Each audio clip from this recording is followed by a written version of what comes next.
¿Alguna vez te has preguntado qué pasa? ¿Dónde van los muertos? ¿Qué hay después de esta vida?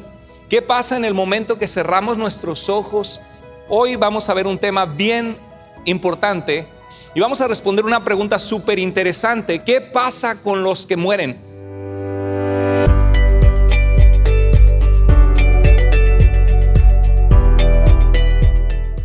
Qué bendición poder alabar a nuestro Dios, poder estar juntos como iglesia, como familia en Cristo. Bienvenidos sean todos, aquellos que tienen poco en Iglesia Vida, sean muy bienvenidos. Llegaron a un lugar bueno, a una iglesia sana por la gracia de Dios.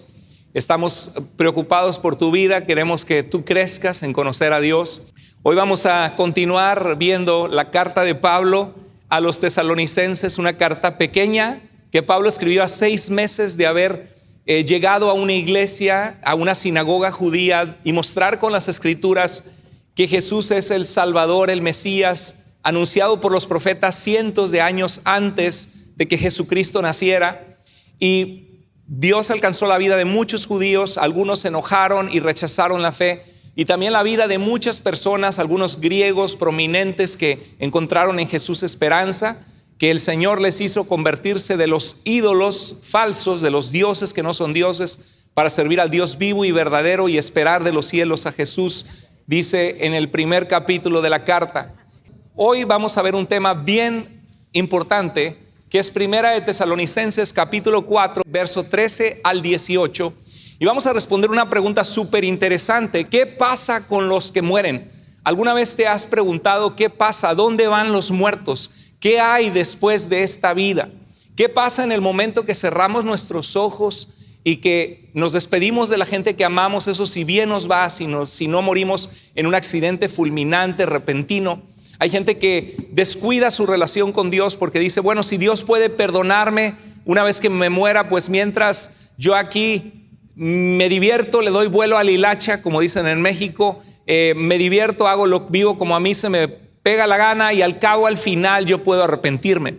La verdad que eso no es algo garantizado que tú te vas a poder arrepentir, y la Biblia habla de gente que es reprobada en cuanto a la fe, porque llega un punto que sobrepasan el límite de la paciencia de Dios. Pero mientras hay vida, hay esperanza, y la Biblia siempre nos llama al arrepentimiento. Cuando Cristo vino, cuando Juan el Bautista preparó el camino de Jesús, el mensaje era: arrepiéntanse, porque el reino de los cielos se ha acercado. Significa: cambia tu forma de pensar y de vivir y camina en la dirección de Dios. Abandona la dirección de una vida vacía, lejos de Dios. Date la media vuelta y camina hacia Jesús. ¿Qué pasa con los que mueren? ¿Qué sucederá cuando Cristo vuelva? Y este es el tema de estos versículos, y me gustaría que los leyéramos juntos. Bueno, voy a leerlos aquí en pantalla y ustedes pueden seguirlo con sus ojos. Estoy leyendo de la versión de la Nueva Biblia de las Américas. Es una Biblia muy confiable en cuanto a la exactitud de la traducción de las palabras griegas. Dice: pero no queremos, hermanos, que ignoren. ¿Qué es lo que nos dice Dios? Que Dios no quiere que ignoremos acerca de los que duermen, que es una palabra para describir a aquellos que han muerto, porque cuando la gente muere, la gente está en el féretro o puesta sobre alguna madera o sobre el piso, y se ve como que están durmiendo. Y dice: para que no se entristezcan como lo hacen los demás que no tienen esperanza. Habla de que hay gente que muere con la esperanza de pertenecerle a Dios y de tener vida eterna, y hay gente que muere sin esperanza, que no buscaron a Dios en esta vida. ¿Y por qué Dios les obligaría a tenerlos en su presencia si en la vida no buscaron a Dios? Dice: porque si creemos que Jesús murió y resucitó, así también Dios traerá con él a los que durmieron. Está diciendo: hey, iglesia de Tesalónica, Cristo Jesús murió en la cruz por nuestros pecados y fue visto por más de 500 personas resucitado vivo, después de haber sido ensangrentado, golpeado y crucificado en una cruz, ejecutado por los romanos. Él vive, y porque Él vive y venció la muerte, y no ha habido nadie en la historia de la humanidad que ha vuelto a vivir después de estar muerto, después de estar totalmente muertos 3 días después. Al tercer día Jesús vuelve a la vida. Dice: eso es una garantía de que aquellos que han muerto en Jesús van a resucitar también, porque tienen la garantía de la promesa de que Jesús dijo que el que cree en Él, aunque esté muerto, vivirá. Hay aquí una situación que podemos ver, que los tesalonicenses estaban preocupados por la venida de Cristo, porque esperaban que Jesús volviera en el momento en que menos pensamos. La Biblia nos dice que Cristo vendrá como un ladrón en la noche. Un ladrón en la noche no te avisa y te dice: oye, por cierto, mañana ahí te caigo y te vacío la casa, voy a entrar por la ventana y te voy a llevar todo lo que... No, el ladrón trata de pasar desapercibido, entra a escondidas, y cuando regresas te das cuenta que ya se llevó todas las cosas de valor. Y la Biblia nos dice que tenemos que estar alertas, porque la venida de Cristo sucederá en el momento en que menos lo pensamos. Y cada generación de cristianos a lo largo de 2000 años de historia de la iglesia ha vivido con esa expectativa que Cristo volverá algún día. La misma expectativa que tú como hijo de Dios tienes que tener y que yo tengo que tener. Y dice que los que durmieron o murieron en Jesús, dice que resucitarán con Cristo, para que no se entristezcan al perder a seres queridos que murieron en Jesús. Y dice el verso 15: por lo cual, por lo tanto, si Cristo resucitó y ellos van a resucitar, les decimos esto por la palabra del Señor, que nosotros, los que estemos vivos y que permanezcamos hasta la venida del Señor, o sea, si a Dios le place que nosotros estemos vivos, que seamos la generación que va a estar viva cuando Cristo regrese, cuando Él venga por nosotros, dice que no precederemos a los que durmieron. O sea, no vamos a adelantarnos de irnos primero con Cristo y que después Cristo se va a acordar de aquellos que murieron para resucitarles y darles un cuerpo glorificado. No, ellos murieron, ellos van a ser los primeros en ver al Señor antes que nosotros. Es lo que está diciendo el apóstol Pablo. Y continúa en el verso 16: pues el Señor mismo, Cristo Jesús mismo, descenderá del cielo con voz de mando. Vendrá ahora sí, no como un carpintero humilde que vino a dar su vida como un cordero que va al matadero y delante de sus trasquiladores enmudece, y que por su llaga fuimos nosotros curados, sino vendrá como el león de la tribu de Judá. Jesús es descendiente de la tribu de Judá, de la tribu real del rey David, y el rey David iba a regir, y dice la Biblia que el reino del rey David sería un reino eterno que nunca pasaría, y que todas las naciones, pueblos y lenguas les servirían. En un descendiente de la tribu de Judá del rey David. Y en Apocalipsis Jesús se presenta como el león de la tribu de Judá, como un león fuerte, poderoso, que protege nuestras vidas y que no viene como un cordero que fue inmolado o sacrificado, ensangrentado como sacrificio por tus pecados y los míos, sino que ahora viene a regir y a reinar.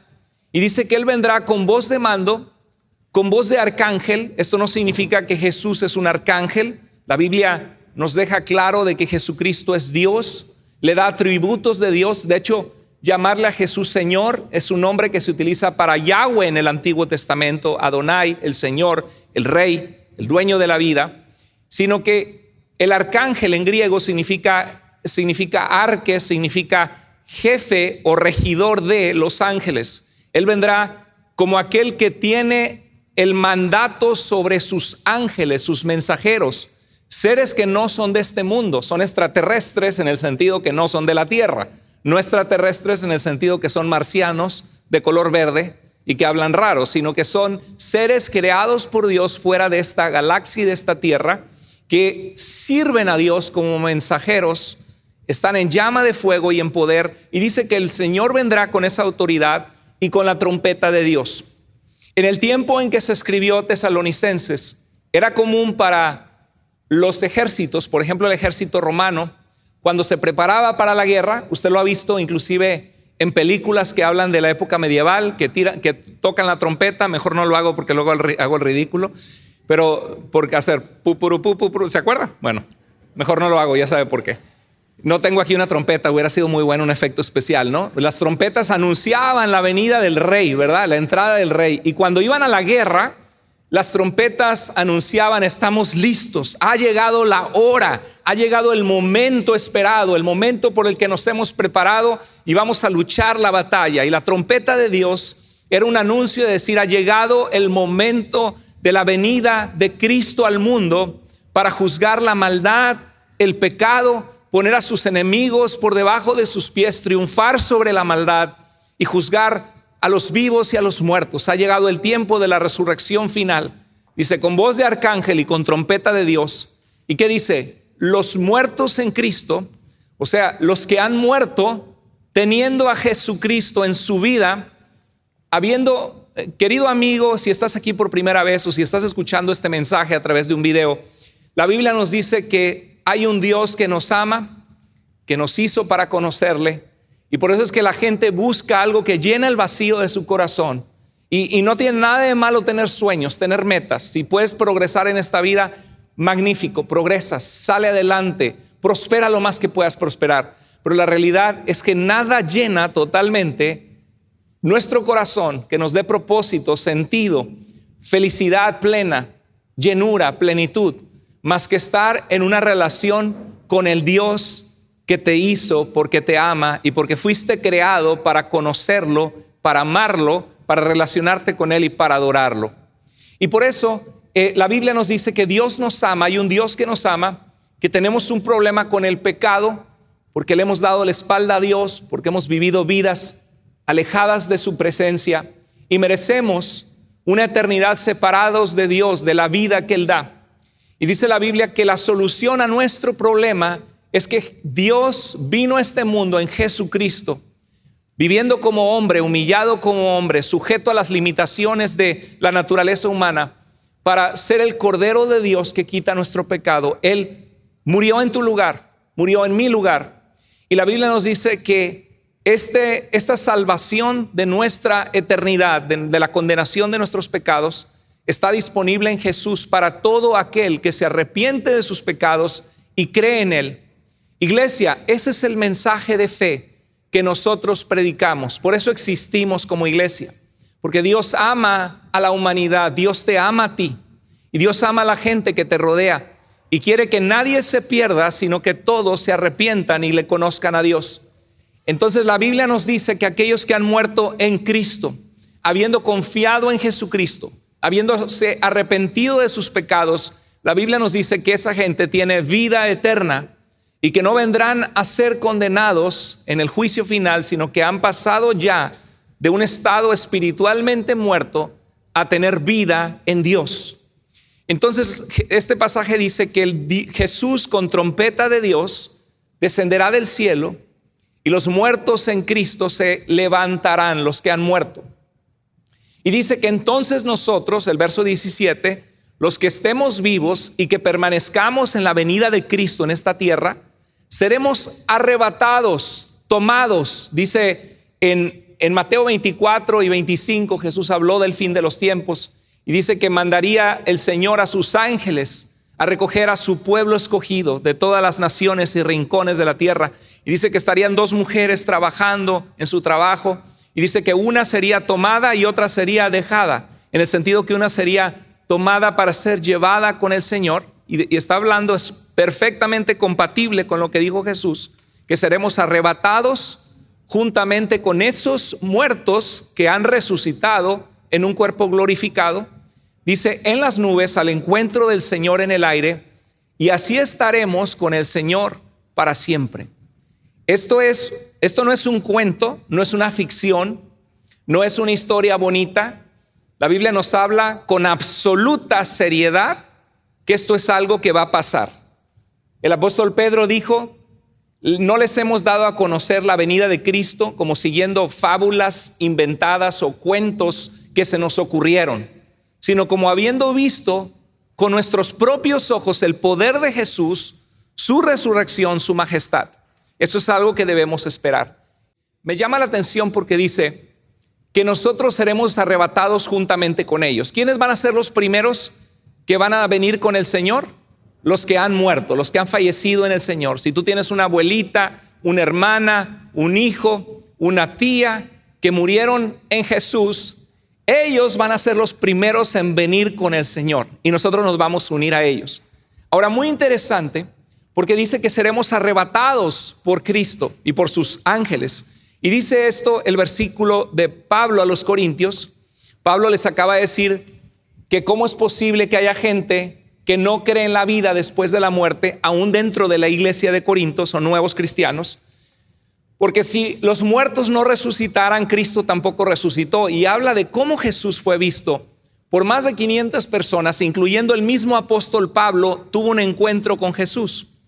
Pablo, el que escribe la carta a los tesalonicenses y la carta a los corintios, era una persona que en su vida anterior, él creía que el cristianismo era una mentira. Él creía que la historia de Jesús era falsa. Él pensaba que era un fraude. Y él, con el celo de Dios, perseguía a los cristianos, porque en ese entonces así funcionaba la situación, no había libertad de creencia, y él quería parar y frenar esta secta que él consideraba falsa. Pero él tuvo un encuentro con Jesús, vio la luz de Jesús, cayó al piso, una voz le habló y le dijo: yo soy Jesús a quien tú estás persiguiendo. La vida de Pablo fue muy confundida. Él comenzó a estudiar las Escrituras, Dios comenzó a hablarle a su vida, él tuvo un encuentro con Cristo. Y él escribe aquí, hablando de la seguridad de la resurrección, en un momento, en un abrir y cerrar de ojos. ¿Cuánto toma para ti abrir y cerrar los ojos? ¿Sabías que parpadeamos muchas veces durante el día? ¿No? Miles de veces durante el día. Ni cuenta te das si estamos parpadeando, porque se necesita lubricar los ojos. Entonces, en un abrir y cerrar de ojos, en un instante, en una milésima de segundo, dice: a la final trompeta. Otra vez habla de trompeta, ¿verdad? No sé si sea una trompeta literal, pero lo que está comunicando es que en la cultura de ellos, cuando había algo de proporciones nacionales, universales, en una batalla, cuando un rey ascendía al trono, un emperador, se tocaba la trompeta. Y lo que está diciendo es que va a haber una anunciación real, un punto donde Dios dice: hasta aquí. Dice: se tocará la final trompeta, porque se tocará la trompeta, o sea, habrá un anuncio masivo. Y los muertos serán resucitados, ¿cómo? Incorruptibles. Nuestro cuerpo se corrompe, Te entra una bacteria a la piel y se te empieza a pudrir la piel. Algunos les da hasta necrosis con una picadura de una araña. Nuestro cuerpo es corruptible. Si lo dudas, nada más no te bañes por una semana, ¿sí? Y no te cambies de calcetines por una semana y luego quítatelos y vas a ver qué corruptible es tu cuerpo. Nuestro cuerpo incorruptible será transformado en un cuerpo incorruptible. Dice: seremos transformados. Pero qué interesante, porque dice: los muertos serán resucitados incorruptibles, y nosotros, los que estamos vivos, ¿qué pasará con nosotros? Seremos transformados. Ya no te va a oler abajo de los brazos, ya no te van a oler los pies, vas a tener un cuerpo transformado.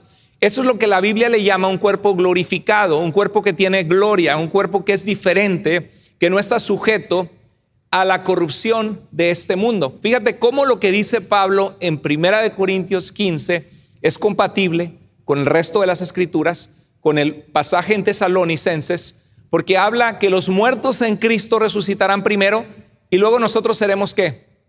Arrebatados juntamente con ellos para así estar con el Señor para siempre. Y aquí dice que los muertos resucitarán incorruptibles y luego nosotros no nada más nos vamos a quedar así. Dios obrará una transformación sobrenatural en la materia de nuestro cuerpo, en las células de nuestro cuerpo, y nos dará un cuerpo incorruptible. Y dice el verso 53, porque es necesario que esto corruptible se vista de incorrupción y esto mortal se vista de inmortalidad en la venida de Cristo. Si tú supieras que esto va a suceder de aquí a 6 meses, ¿cambiaría tu forma de vivir? ¿Cambiarían tus prioridades? ¿Cambiarían los programas que ves, la música que escuchas, las amistades con las que te rodeas, lo que platicas con la gente que te rodea en el trabajo o tus amigos, la forma en que tratas a tu esposa, a tu esposo, a tus hijos, a tus padres? ¿Cambiaría o no cambiaría? Yo puedo pensar que la mayoría de nosotros nos volveríamos hombres y mujeres de Dios, sabiendo que la venida de Cristo es inminente. Y esto es lo que Pablo y Dios y el Espíritu Santo quiere obrar en tu vida. Quiere que tú vivas con expectativa, la confianza de saber que si tú te arrepientes y pones tu confianza en Jesús para seguirle de ahora en adelante, o si tú como cristiano decides comenzar a adentrarte con Dios de una forma más seria, que ese tiempo que tú pones es un tiempo bien invertido. Porque al final toda esta vida se va a acabar y lo único que va a permanecer es lo que hayamos hecho para Dios, que va a permanecer en la eternidad. Y termina el versículo 18 de nuestro pasaje de 1 de Tesalonicenses 4, 13 al 18, termina diciendo: por tanto, confórtense unos a otros con estas palabras. Dice este pasaje que el pastor debe confortarte, ¿o quién debe confortar a quién? Unos a otros. Es la voluntad de Dios que la palabra de Cristo, como dice Colosenses 3:16, el mensaje de Jesús y su palabra, more en abundancia en tu corazón, en el corazón de cada uno de ustedes, para que nos exhortemos y animemos unos a otros. Y aquí habla que nos debemos confortar. Entonces, es como un sándwich. Imagínate que en esta imagen de la pantalla, lo amarillo es la carne del sándwich, ¿no? El jamón y el queso, el centro del sándwich. Y lo de arriba y de abajo es el pan que envuelve al sándwich. ¿Cuál es el contenido del sándwich? Bueno, 1 de Tesalonicenses 4, 14 al 17 y el verso 13 al 18 son los panes que contienen ese sándwich. Y la esencia de la carne de este pasaje que estamos analizando de la palabra de Dios hoy es lo que sucederá con los cristianos en la venida de Cristo. Y esto se encuentra envuelto en dos panes. El pan de arriba es para que no se entristezcan como lo hacen los demás que no tienen esperanza. Y termina diciendo: por tanto, confórtense unos a otros con estas palabras. ¿Para qué nos es dado, iglesia, este mensaje?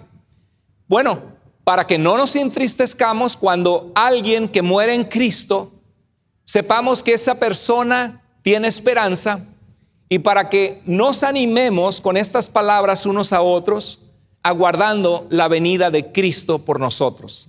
Ese es el propósito de este texto. Y hay dos asuntos relacionados importantes para tu vida y mi vida. Uno, que sepamos qué pasa con los que mueren siendo cristianos antes de la venida de Cristo. Y el segundo asunto íntimamente relacionado es lo que sucederá con nosotros que estamos en Cristo cuando Cristo vuelva. Entonces hoy quiero que nos centremos en la primera parte de esto, de esta sección de Tesalonicenses, con el primer versículo que comienza diciendo: no queremos, hermanos, que ignoren acerca de los que duermen. Está hablando que no ignoremos acerca de los que han muerto. ¿Cuántos de ustedes tienen un entendimiento bíblico preciso de qué pasa después de la muerte? ¿Cuántos de nosotros tenemos confusión porque escuchamos una cosa, luego escuchamos otra? ¿Qué pasa realmente cuando llegue el momento de morir? Si yo tuviera un accidente, porque los accidentes no avisan, así sucede. De repente nos podemos ahogar, podemos tener un accidente automovilístico, nos pueden asaltar y quitar la vida en un momento inmediato. O pueden detectarte una enfermedad que en unos meses o de aquí a un año vas a estar fallecido, porque no te avisan. Nadie te dice, no te llega la notificación en tu celular o en tu iWatch. Faltan 365 días para que mueras. El susto que te daría, ¿no? A lo mejor te mueres ahí mismo, ¿no? Te moriste antes. No queremos, hermanos, que ignoren acerca de los que duermen. Bueno, no ignores lo que pasa después de la muerte. Y la pregunta es: ¿qué pasa después de la muerte? ¿Qué pasa, pastor? ¿Qué dice la Biblia? Bueno, este es un tema que puede llegar a ser confuso navegarlo. Hay cristianos que tienen años, y a mí me pasó creciendo, aún estando en el seminario, que digo: a ver, pero espérate, porque es que los adventistas del séptimo día es una denominación, algunos lo consideraban secta porque se apoyan mucho en los escritos de una mujer, Mary Baker Eddy. Ellos surgieron de una iglesia bautista con un pastor que dijo que la venida de Cristo iba a venir en 1844. Y luego vino una persona que dijo no, porque se desilusionaron, porque Cristo no vino en el 44. Y Cristo nos dijo que nadie puede saber el día ni la hora, sino solo el Padre. ¿sí? Entonces se desilusionaron y llegó alguien y dijo, no, lo que sucede es que este fue William Miller el que puso el día de la venida de Cristo. Y luego llegó otra persona y dijo, no, lo que pasa es que Cristo entró al lugar santísimo en el cielo para terminar de purificar nuestros pecados. Eso no es bíblico. Cristo en la cruz dijo, consumado es, está completada la obra. Nada había que 18 siglos después la iba a terminar de completar en el cielo. Y luego vino otro hombre, José Bates, que dijo que es necesario guardar el sábado según el cuarto mandamiento, que los cristianos estaban mal en guardar el domingo, que esa era la marca de la bestia de Apocalipsis, de los que se van a quedar y que van a ser desechados por Dios por reunirse a adorar el domingo y no el sábado. Nos reunimos el domingo porque Cristo resucitó el domingo y porque vemos precedente en las Escrituras, en Hechos 27, en 1 Corintios 16:2, en Marcos 16:2 vemos la resurrección de Jesús el primer día de la semana. Pero y en Colosenses 2:16 dice que nadie nos juzgue por el día en particular en que te reúnes o por no guardar el sábado específicamente.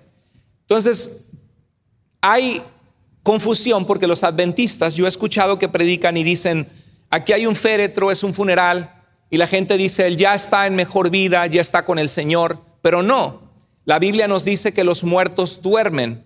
Y la Biblia habla, hay dos aspectos que traen confusión en este tema. Uno, que la Biblia utiliza esta analogía del dormir, porque cuando dormimos cerramos nuestros ojos y estamos sin movernos.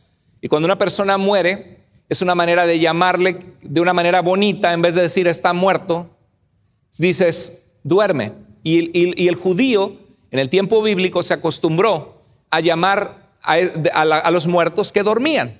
Ahora, también la revelación de Dios es progresiva. Significa que Dios progresivamente nos fue dando más y más luz de qué pasa después de la muerte, cuando morimos. No es algo que Dios desde el principio en Génesis te dijo todo lo que iba a suceder, sino que Dios se fue revelando. Y la segunda cosa es que la Biblia habla de un día final de resurrección. Entonces los adventistas, si tú vas a una iglesia adventista, ellos tienen que nuestra esperanza de vivir al momento de morir es falsa, porque ellos creen que nosotros estamos ilusionados que estamos con el Señor cuando en realidad dormimos durante miles de años hasta que venga la resurrección final, la trompeta final, y esos muertos van a resucitar, porque la Biblia dice los muertos resucitarán primero. Pero ¿a quién le creemos? ¿Es verdad lo que dicen los adventistas? Bueno, si ellos te citan versículos que hablan de que dormimos y de la resurrección final donde se levantarán los muertos, dirías, tienen razón los adventistas, nosotros estamos equivocados. Pero hay un problema afortunado para nosotros, que la Escritura sí enseña claramente que hay conciencia al momento de cerrar nuestros ojos y morir. ¿Qué pasa después de la muerte? La gente opina muchas cosas. Algunos dicen no pasa nada, ¿no? Cesa la vida, el infierno es aquí se paga todo, nadie ha regresado después de la muerte, que es mentira, ¿eh? ¿Usted sabía que sí hay gente que ha regresado después de muerto? Hay gente que ha regresado después de 3 minutos de muerto, después de segundos de muerto, después de 40 minutos de muerto. Hasta se hizo una película de un niño. ¿Cómo se llamaba esa película cristiana? ¿Se acuerda? Del niño que estuvo muchos minutos muertos, ¿se acuerda? Breakthrough se llama, ¿no? Breakthrough, esta película. Y hay gente que hay estudios serios de departamentos de universidades serias que han estudiado los relatos de la gente que muere por minutos y regresa. Y varios de ellos te pueden decir la conversación que escucharon. Yo no sé cómo un cuerpo inmaterial, porque si mueres, uno ve a través de los ojos físicos, ¿verdad? Si no tienes ojos físicos no puedes ver. Si no tienes oídos no puedes escuchar. Pero hay gente que puede decir, cuando le estaban resucitando, que ellos se vieron desde arriba y vieron a los doctores desesperados tratando de salvarlos. Y ellos te pueden decir, yo vi que pasó esto, escuché esto, pero físicamente no había latido en el corazón, no había vida en esa persona, hasta que después fueron con resucitación, resucitados en ese momento, artificialmente con shocks eléctricos, su corazón empezó otra vez a bombear, pero estuvieron por varios segundos, por varios minutos muertos, y de alguna manera asombrosa ellos te cuentan lo que vieron. Algunos cuentan que al cerrar sus ojos vieron un túnel oscuro y del otro lado del túnel oscuro vieron una luz muy intensa, ¿sí? Algunos hasta cuentan que vieron a familiares y hay historias distintas de gente que tiene experiencias después de la muerte. Eso es algo que apoya nuestra posición de que al morir hay conciencia. Ahora, hay gente que dice no pasa nada porque yo no creo en Dios ni creo en tu libro ese de la Biblia. Otros creen en la reencarnación. En las religiones orientales como el hinduismo y el budismo creen en reencarnar, que según si tú te portaste bien vas a reencarnar en una mejor persona, en una mejor casta social, o vas a quizá tener una regresión y terminar como un animal, o los mismos animales, las almas de los animales reencarnan y tienen un sistema sofisticado del karma. ¿Se ha escuchado? El karma, no es el karma, y el karma ya se utiliza hoy como hasta en los videos, ¿no? Que quieren tirar a un muchacho al agua y el muchacho se agacha y el otro se va al agua y dicen karma. ¿Por qué? Porque quiso hacerle algo mal y se le vino a él. Pero en realidad eso viene de términos religiosos de las religiones orientales. Y el karma dice que uno paga lo que uno cosecha en esta tierra y uno puede terminar mal reencarnado o en una mejor reencarnación. Y se requieren muchas reencarnaciones en el budismo para llegar a alcanzar el nirvana. Y el nirvana es dejar de existir, como una gota de agua que se pierde en el océano y pierde su identidad en esta religión. La reencarnación no es bíblica, no existe tal cosa. Y hay gente que dice, no, es que yo en 1800 y tantos, yo era un vaquero del oeste y sacaba mi pistola. Y no, pues es que yo en el tiempo de Carlomagno que tienen un recuerdo de la vida pasada. Serán demonios que le están poniendo eso, sembrando esos recuerdos, o están inventando, ¿no? Pero la Biblia no habla de eso. Ahora, cada vez somos más en el mundo, lo ha notado, ¿verdad? A principios del siglo XIX, ¿cuántos seríamos? 2,000 millones de personas en el mundo, 1,000 y algo, y ahora somos 8,000 millones. En 100 años más vamos a ser 16,000 millones de personas. ¿De dónde van a salir las casas? Bueno, esa es otra pregunta, ¿no? Pero la alimentación siempre está esa pregunta en la gente al multiplicarse la población. Pero ¿de dónde salieron todas esas almas, no? Otros creen que nos podemos convertir en fantasmas, almas en pena. Hay gente que dice, no, esa casa es una casa embrujada, a haunted house, dicen en inglés. ¿Por qué? Porque hay espíritus y la persona que vivió acá en 1850, no sé, se le murió sus hijos y por eso se escucha que dice, ay, mis hijos. No, esa es la Llorona, ¿verdad? Ay, mis hijos. Dice, pues eso yo lo digo en mi casa todos los días porque me vuelven loco, ¿no? Entonces hay gente que se imagina, dice, no, es que son los espíritus de los que murieron, que vivían en esta casa. ¿Ha escuchado eso? Y quizá podemos llegar a pensar así, influenciados por el mundo, pero la realidad es que no tenemos que tener miedo a los muertos, pero sí existe un mundo paranormal, más allá de lo normal, alrededor de lo que es normal, un mundo sobrenatural, y las casas embrujadas existen, la brujería existe, la gente que escucha ruidos y que se mueven cosas, no es invento. Satanás existe, los demonios existen. Así que si alguien dice, se me apareció mi abuelita, dile, en el nombre de Jesús, abuelita, te reprendo. Porque no es tu abuelita, vas a descubrir que era el lobo feroz vistiéndose de abuelita, ¿sí? Así que cuidado con ese tipo de cosas. La Biblia no dice que andamos vagando y dejé el cuerpo y ay, ¿a dónde voy en mi espíritu? Y ahí me están llorando muerto. ¿Qué hago? Ay, no sé. Pues se me hace que los voy a espantar, voy a hacer ruidos. No pasa eso. Hay gente que cree en el purgatorio. Dentro del catolicismo romano se cree en el purgatorio, una doctrina que fue desarrollándose, que tiene semillas en Clemente de Alejandría, que utilizó la filosofía platónica en Alejandría, Egipto, y después él fue el maestro de Orígenes de Alejandría, pero generalmente fue hasta alguna mención de San Agustín, después de Gregorio el Grande, siglo V, siglo VI, pero ya en la Iglesia Católica hasta el siglo XI y hasta el siglo XII se hace una doctrina oficial, la doctrina del purgatorio. Entonces los rezos por los muertos, las buenas obras, el interceder por aquellos que murieron. Usted va a ver la diferencia que nosotros como cristianos no oramos por los muertos. En el catolicismo romano sí se reza por los muertos, por el alma de ellos. Nosotros no, porque la Biblia es clara que mientras hay vida, hay esperanza. Yo no puedo rezar por mi abuelita que murió, que Dios la lleve a un mejor lugar, porque mi abuelita va a ser juzgada de acuerdo a la luz que ella tuvo. Confío que Dios es un Dios bueno, un Dios justo. Dios hace lo que es justo. Pero la Biblia no habla del purgatorio, no es un concepto bíblico.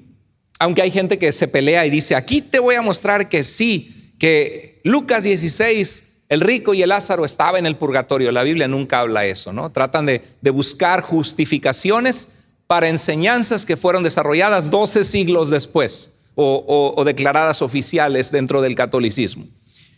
Ahora, dormir esperando la resurrección es la posición de los adventistas. Y lo que yo quiero enseñarte hoy es que la Biblia habla de un estado intermedio entre el momento en que mueres y el día en que resucites con un cuerpo glorificado. Hay un estado, ¿cómo se llama ese estado? Intermedio. Hay un estado intermedio. ¿Ok? ¿Intermedio entre qué? Entre tu muerte y entre tu resurrección final glorificado. ¿Ok? Un estado intermedio, los salvos están en la presencia de Dios y los que murieron sin la salvación de Cristo, en su injusticia, en el pasado antes de Cristo, están lejos de Él, lejos de Dios. Entonces ahí está la muerte, la resurrección final y hay un lugar intermedio. El profeta Daniel, por inspiración del Espíritu Santo, él escribió en Daniel 12:2, y muchos de los que duermen en el polvo de la tierra serán despertados. Ahí pareciera que la posición adventista es correcta, porque habla de que serán despertados unos para vida eterna y otros para vergüenza y confusión perpetua. Ahora, ¿va a haber vida después de la muerte, sí o no? ¿A dónde van a ir algunos? ¿A dónde? A la vida eterna. ¿Y a dónde van a ir los que no van a la vida eterna? A la confusión perpetua, a un lugar feo, un lugar horrible. Ahora, en Hechos 24:15, Pablo, cuando es presentado, acusado por los judíos y el sumo sacerdote, él dice, a mí se me acusa por mi esperanza en la vida eterna, porque creo que Jesús resucitó y nos da esa promesa. Y dice en el verso 15 del capítulo 24 de Hechos, habrá una resurrección, tanto de los justos como de los injustos. Hermanos, ¿vamos a resucitar los seres humanos después de morir, sí o no? Sí, hay una resurrección. Ahora, mira lo que dice Hebreos 9:27. Está establecido por Dios que los hombres y mujeres mueran, ¿cuántas veces? No dice que hay reencarnaciones, ¿verdad? Que mueren varias veces, se les da varias chances. No, mueran una sola vez.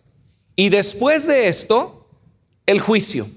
Así también Cristo, habiendo sido ofrecido una vez para llevar los pecados de muchos, aparecerá por segunda vez. ¿Va a volver Cristo, sí o no? Es lo que Tesalonicenses dice.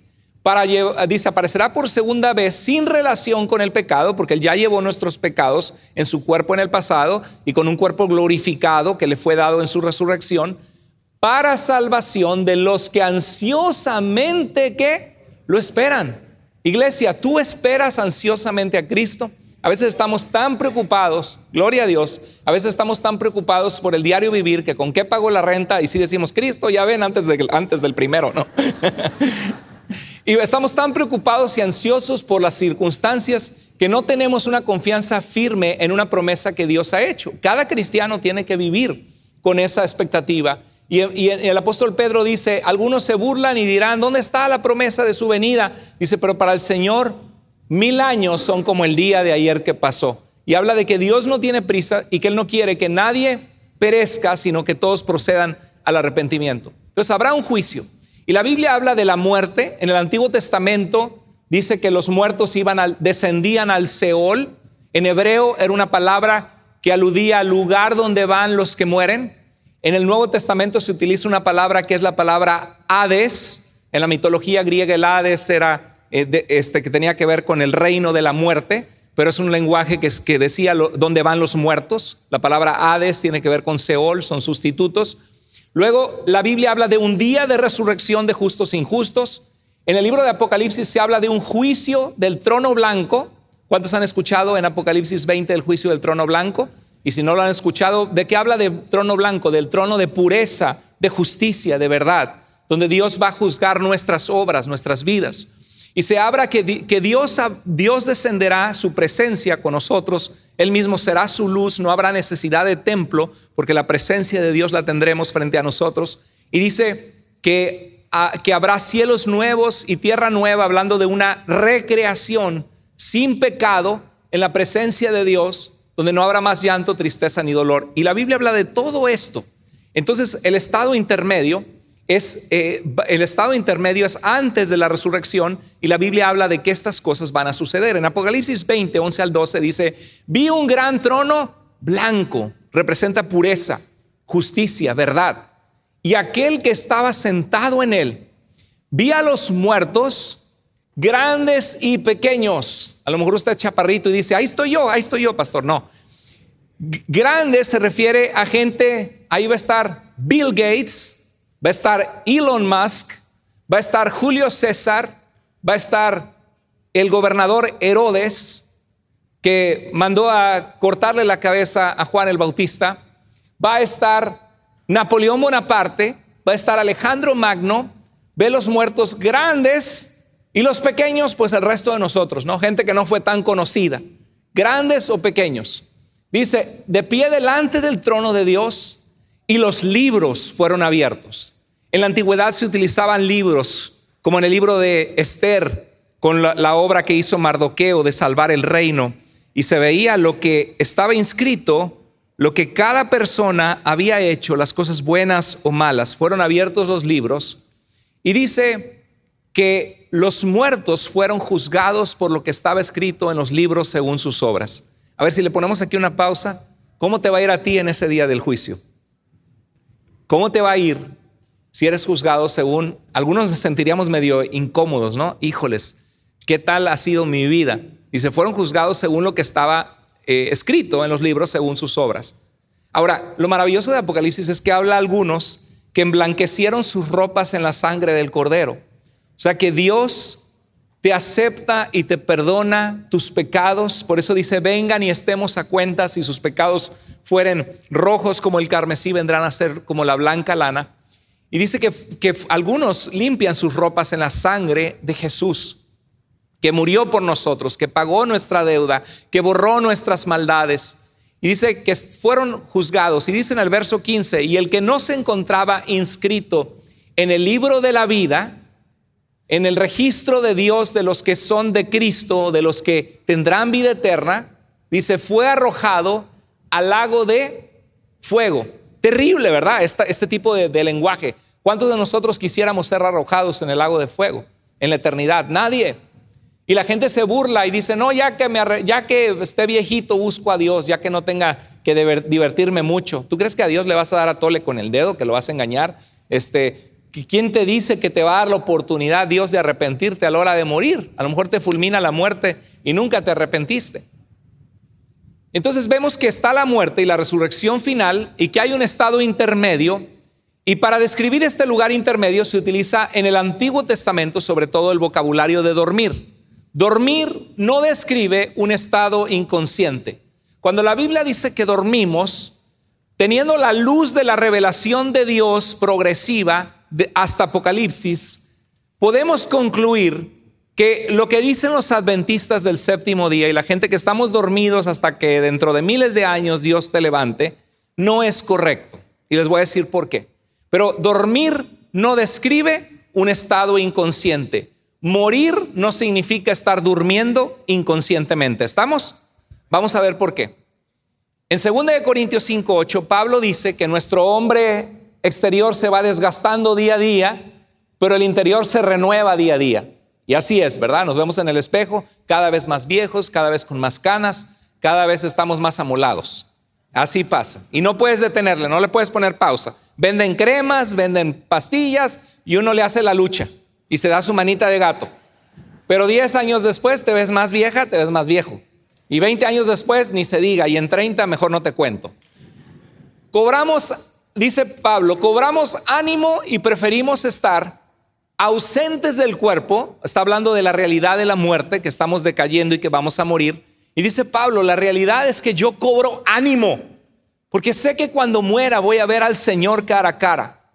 Cobro ánimo, y la verdad es que la muerte le tenemos terror. Nadie se quiere morir antes de tiempo. Señor, yo sé que voy contigo, pero llévame a los 90, no ahora, ¿verdad? Tratamos de atrasar lo más posible la muerte. Y Pablo decía, cobramos ánimo y preferimos estar ausentes del cuerpo y dormidos en la tierra esperando la resurrección, dice Pablo. ¿Qué dice? ¿Presentes a quién? ¿Presentes con quién? ¿Qué pasa con el cristiano que muere? ¿Duerme en la tierra durante muchos siglos hasta que venga la resurrección final? ¿O ese cristiano está presente con el Señor? Está presente con el Señor, es lo que dice Pablo, el apóstol Pablo, inspirado por Dios. Él dice que vio cosas que no les es posible al hombre expresar, inefables, y fue llevado hasta el tercer cielo. Era una forma que los judíos concebían. Este es el cielo que vemos, luego el espacio, y concebían donde Dios mora. Entonces vemos en Filipenses 1:21 y 23, Pablo estaba a punto de que le cortaran la cabeza, lo podían matar, y él decía, pues para mí el vivir es Cristo. Yo vivo para Cristo. ¿Por qué? Porque Cristo me creó, me formó, me amó, me salvó. No hay amor más puro en este mundo. Los hijos muchas veces son ingratos. Las parejas te fallan. La misma familia te traiciona y se pelean por la herencia y te hacen jugadas chuecas. Pero hay alguien que nunca te va a traicionar, y ese alguien es Jesucristo. Porque te ama, porque te creó y porque te salvó. Nunca te va a dejar el Señor. Adelante.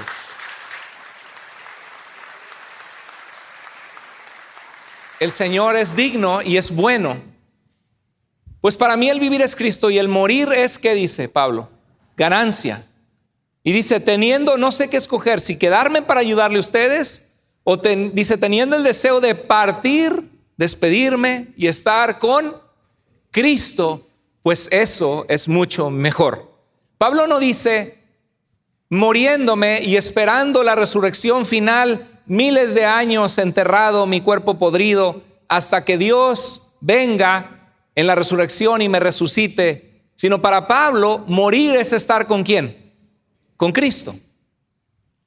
La muerte, entre la muerte y la resurrección final hay un lugar intermedio donde nuestra alma está consciente. Miren, en Lucas 16:23 se cuenta la parábola del rico y el Lázaro. Algunos creen que es una parábola, una historia ficticia que Jesús está contando para narrar algo que es verdadero. Otros creen que Jesús está utilizando una historia real de un verdadero rico, un verdadero Lázaro, una historia aquí en la tierra que realmente sucedió. Independientemente de lo que sea, Cristo está dándonos a entender una realidad, una verdad. Dice que el rico murió, que el rico hacía fiestas todos los días, y Lázaro buscaba comer lo que caía de las migajas, y el rico no tenía compasión de ayudar a Lázaro, y dice que murieron. Y lo que Cristo quiere mostrarnos es que no importa tu situación triste en la vida, o tu pobreza, o tu humildad, tu condición humilde, si tú tienes un corazón para Dios, hay una promesa de vida eterna. El rico, no importa su riqueza, ante Dios era pobre. Dice, en el Hades alzó sus ojos, ¿cómo estaba en el Hades, el lugar donde van los muertos? Esto no era el infierno. Alzó sus ojos estando en tormento el rico, y gritó y dijo, dice que veía a la distancia a Abraham y a la gente que estaba en la presencia de Abraham. Abraham dice la Biblia que Dios es el Dios ¿de quién? De Abraham, Isaac y Jacob. Volteó a ver la presencia, Dios con los justos en ese lugar, en el seno de Abraham, la presencia de Abraham. Y obviamente esto no es exacto de que al morir tú vas a poder ver a la gente en el cielo, y la gente en el cielo va a poder ver a la gente en el Hades. Por eso les digo que es una historia que nos describe una realidad usando parábola. Pero dijo, Padre Abraham, ten misericordia de mí y envía a Lázaro para que moje la punta de su dedo en agua y refresque mi lengua, porque estoy atormentado en esta llama. Te ruego que lo envíes a casa de mi padre. ¿Le estaba pasando bien al rico? No, ¿verdad? Dice, te ruego que lo envíes a la casa de mi padre, pues tengo 5 hermanos, que les advierta para que no vengan a este lugar de tormento. Y Abraham le dice, ellos tienen las escrituras, tienen a Moisés, el Pentateuco, la Torá, el libro de la ley, y tienen a los profetas, tienen las escrituras, que los escuchen a ellos. Qué interesante, ¿no? Si tú y yo pudiéramos ver un poquito de la vida después de la muerte, nos daríamos cuenta en qué tonterías perdemos el tiempo en esta tierra. Viendo tonterías en Netflix a veces, viendo cosas que no edifican, que destruyen tu corazón, tu pureza, perdiendo el tiempo en miles de cosas, pero Dios en último lugar. Los estudios de integración, ay no hermano, estoy muy ocupado trabajando. ¿Y por qué no sirves a Dios? Ay no, tengo muchas cosas que hacer. Y dejamos a Dios al último. Ahora, ¿había un estado de conciencia después de la muerte, sí o no? En lo que narró Jesús, sí. Era un lugar de tormento. Es una parábola o relato basado en una descripción de una realidad. Hay un mensaje claro. Existe un lugar de espera hasta el tiempo final, tanto para los que mueren en comunión con Dios como para los que mueren lejos de Dios. Un lugar de paz o un lugar de tormento. En Lucas 16 hay un nivel de conciencia de los injustos, ¿sí o no? ¿Estaba consciente el rico? ¿Sabía lo que estaba pasando? ¿Estaba sufriendo la agonía de estar lejos de Dios? Sí. Era muy incómodo donde él estaba. El rico se encontró en tormento, separado de la presencia y la gracia de Dios. ¿Cuántos de ustedes quieren encontrarse en esta situación el día que mueran?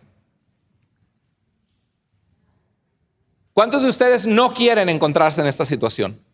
¿Sí? ¿No quieren? No, o sí quieren. No quieren. Levanta la mano si no quieres encontrarte en esta situación. Ok, muy bien. Y si les digo, ¿cuántos de ustedes quieren comprometerse para seguir al Señor con todo su corazón? Ah, ¿verdad? Ahí es, pues como que no lo sé. ¿Sí? Queremos el cielo sin tener que pasar por la entrega. Queremos la presencia de Dios en la eternidad, pero no nos importa la presencia de Dios en la tierra. Lucas 23, 42 al 43 narra la historia de dos criminales que estaban muriendo con Jesús y estaban allí, y uno de ellos insultó a Jesucristo y dijo, a ver, si eres el Hijo de Dios, bájate de la cruz y sálvanos a nosotros. Y el otro le dijo, ni aún temes a Dios estando en la misma circunstancia.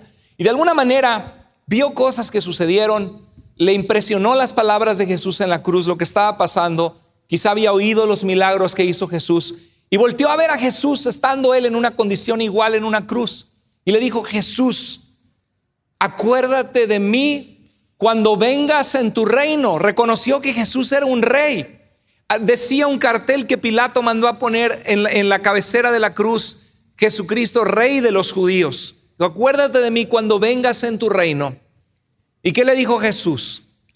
Mira, has sido muy malo, estás aquí en una cruz porque te lo buscaste, es demasiado tarde para que me busques. ¿Dijo eso Jesús? Hubo un arrepentimiento sincero, sin duda, en ese momento de la muerte. Ahora Jesús le dijo, te digo, de cierto te digo, que en el día de la resurrección final me voy a acordar de ti y te voy a dar vida. ¿Dijo eso Jesús? No, le dijo, en verdad, Jesús no está mintiendo, en verdad te digo, hoy estarás conmigo en el paraíso. Esa es la promesa que Jesús hizo, hoy estarás conmigo en el paraíso. Y ese criminal alejado de Dios que se arrepintió, que probablemente estaba quebrantado y llorando en esa cruz, puso su confianza en Jesús y Jesús le dijo, hoy. Hermano, si tú tienes un papá, una mamá, un cuñado, una cuñada que se está muriendo, me ha pasado varias veces como pastor, que me llaman los hermanos llorando, pastor, mi papá se está muriendo, mi mamá, mi abuelita, están cayendo en inconsciencia, están en el hospital, ¿qué hago? Yo les digo, trata de hablar con ellos por teléfono y anticípalo desde antes y diles que Dios les ama y que pueden arrepentirse de sus pecados y confiar en Jesús para que tengan vida eterna. Y aquí lo vemos como este ladrón en la cruz que le dijo, Señor, acuérdate de mí cuando vengas en tu reino. Se pudo arrepentir. Oremos por nuestros familiares que no conocen a Cristo, porque la vida eterna no es un jueguito, es verdad. El pasaje nos dice que no ignoremos qué pasa con los muertos. Hoy lo aprendimos, ¿verdad que sí?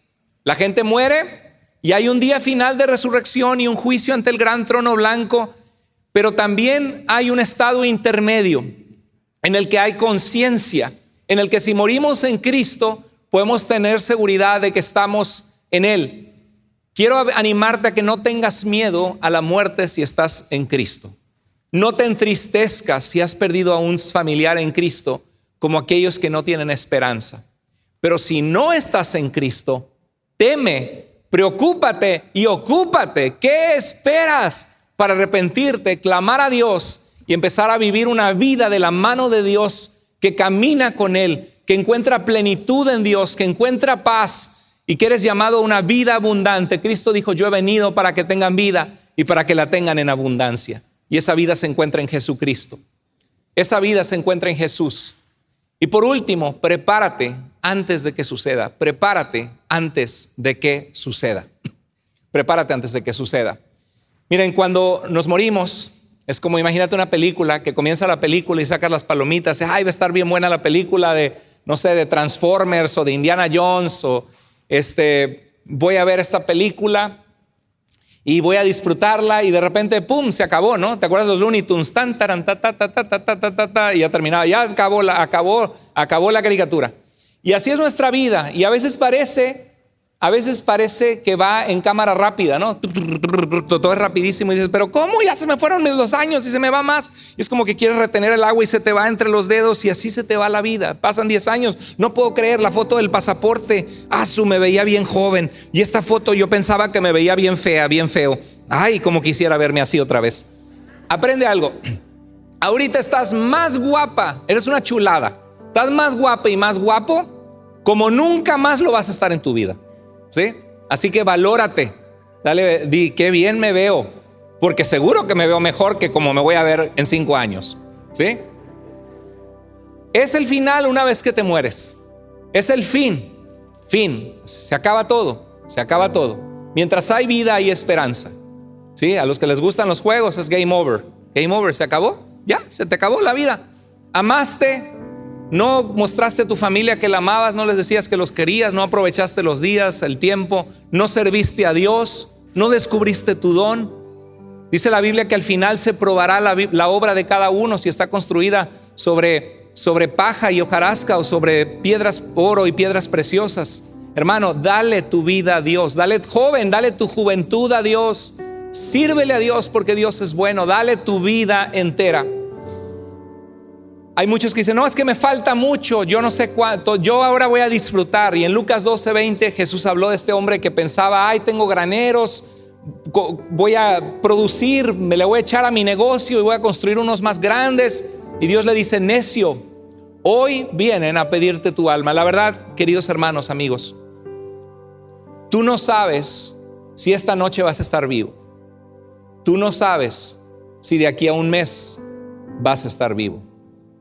Vive tu vida a la luz de la muerte, porque el que no está preparado para morir no está preparado para vivir. Si estás preparado para saber que tu vida es frágil, que te vas a ir de este mundo y que tienes tiempo limitado para decirle a tu familia que la amas, para reconciliarte con los que te has peleado, para cambiar tu carácter inmaduro, tu carácter quejumbroso, y empezar a darle gracias a Dios por la vida y vivir para Él, ahora es cuando tienes que hacerlo. Vive a la luz de la muerte. Dice en Romanos 2:5-6: pero por causa de tu terquedad y de tu corazón no arrepentido. ¿Qué es lo que haces cuando no te arrepientes y no cambias? Estás acumulando ira para ti en el día del enojo justo y santo de Dios, en el día de la ira y de la revelación del justo juicio de Dios. Él pagará a cada uno conforme a sus obras. Quiero culminar con esta historia que algunos conocen. Algunos dicen: no, es que estoy demasiado joven para buscar a Dios. Estoy demasiado joven para buscar a Dios. Ahora me quiero divertir, tengo cosas nuevas que probar, lugares que viajar, actividades que hacer, quiero escuchar música, quiero ir a ciertos lugares. Dios es para los viejitos, para después. Estoy demasiado joven para buscar a Dios. Es una tontería esa manera de pensar. Dios en tu juventud te guarda de cometer tonterías y pasos que te llevan a la destrucción. Y Dios llena tu vida de gozo, de propósito. Dios te trae al amor de tu vida, como lo hizo en mi caso, por clamar a Dios, por ponerme en sus manos.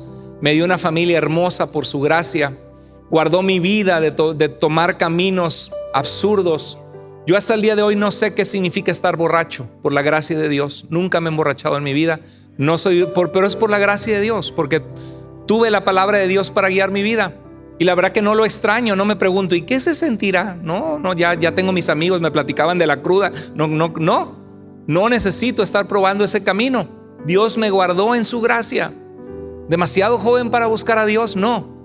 Y hay gente que dice, estoy demasiado ocupado para tomar los estudios de integración, meterme en un grupo de vida, estar abriendo la Biblia con otros cristianos. No, estoy muy ocupado para buscar a Dios. Hermano, es que usted no sabe, trabajo, mis hijos, estoy demasiado ocupada para servir a Dios en un ministerio, para hablarle de Cristo a mi familia. Estoy muy ocupado. Otros dicen, es que tengo mi trabajo, mi negocio, quiero sacar adelante mi negocio de limpieza, de construcción, de remodelación. Estoy demasiado enfocado y estresado para buscar a Dios. Se olvidan que Dios dice, busca primero el reino de Dios y su justicia, y todo lo demás vendrá por añadidura. Demasiado enfocado y demasiado joven, demasiado ocupado, demasiado estresado, y va a llegar un punto delante de Dios que va a ser demasiado tarde para buscar a Dios. No dejes que llegue este día que sea demasiado tarde para buscar a Dios. La palabra de Dios nos dice, busquen al Señor mientras puede ser hallado. Llámenlo en tanto que está cerca. Abandone el injusto su camino y el hombre malvado sus pensamientos, y vuélvase al Señor, que tendrá de él compasión, al Dios nuestro, que será amplio en perdonar. Mientras hay vida y esperanza. ¿Qué vimos hoy? En primer lugar, número 1, no seas ignorante sobre la vida después de la muerte. ¿Cuántos aprendieron hoy de la vida después de la muerte? ¿Cuántos se sienten hoy más seguros de saber qué creer como cristiano? ¿Qué sucede después de la muerte? Amén. Número 2, si estás en Cristo, no tengas temor ni tristeza como los que no tienen esperanza. Y número 3, prepárate antes de que suceda. Prepárate espiritualmente, vive para Dios. Y si no conoces a Cristo, teme, preocúpate y ocúpate. Dice el Señor que le busquemos en tanto que Él está cercano, que nos apartemos de los malos caminos y volvamos al Señor, el cual tendrá de nosotros misericordia. Vamos a inclinar el rostro ahí en tu lugar. Si Dios habló a tu corazón ahí en tu lugar y tienes que ponerte a cuentas con Dios, yo te animo a que vivas tu vida a la luz de la muerte, que planees qué vas a hacer con tu vida. Qué bueno que prosperes, qué bueno que Dios te ayuda a terminar una carrera, que progresas, que estudias, que sacas adelante tu negocio. Te felicito. Pero la vida se trata solo de eso. ¿Cómo vas a estar ante Dios en la eternidad? ¿Estás viviendo tu vida a la luz de que Dios use tu vida como un instrumento de su paz, para que la luz de Jesús brille en otros? ¿Estás sometiéndote al Señor y dejando que Él guíe tu camino?